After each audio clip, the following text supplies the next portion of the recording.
Have you ever found yourself standing in the middle of devastation, looking around at what once was and wondering, how do I even begin again? How do I start?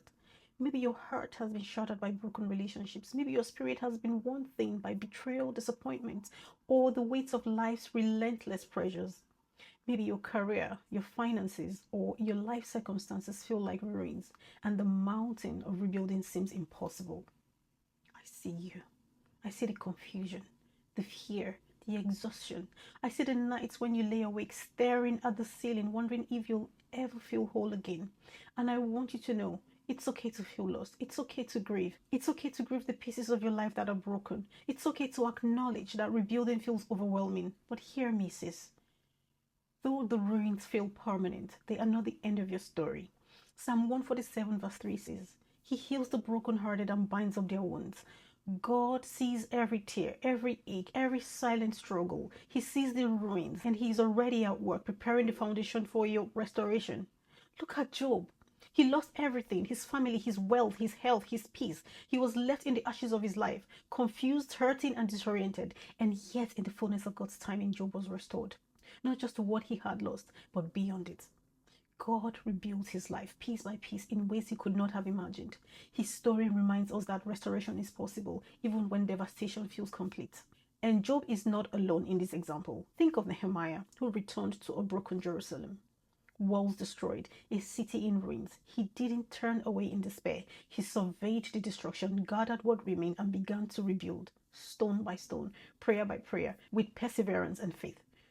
God's guidance and strength overpowered him to restore not only the physical walls, but the hope of a people. Sis, your life is like that. Even when the ruins are overwhelming, even when the pieces seem shattered beyond repair, God is already preparing your foundation. It may feel impossible now, but step by step, prayer by prayer, decision by decision, rebuilding begins. I know it is exhausting. I know it is terrifying. I know the fear of failure whispers in your ear. Maybe it's too late. Maybe you've lost too much. Maybe you aren't strong enough. And I want you to hear this loud and clear. Those are lies. You are strong enough. You are capable of restoration. Your best days are not behind you. They are waiting for you on the other side of faith and persistence. Isaiah 61 verse 3 reminds us that God gives a crown of beautiful ashes, the oil of joy for mourning, and a garment of praise for the spirit of heaviness. Sis, what feels broken today can become beautiful tomorrow. What feels lost today can be restored in ways beyond your imagination. Your grief, your pain, your exhaustion, they are not permanent. They are the soil from which new growth will rise. So today, take a deep breath. Stand tall in the midst of the ruins. Look around and acknowledge the broken pieces, but also look up and see the God who sees every one of them and is already moving. Redefine your narrative is about stepping into that hope, reclaiming your story, and rebuilding your life on foundations of strength, faith, and purpose. Whisper this to your heart. I will rebuild. I will rise. I will trust God to restore what has been broken.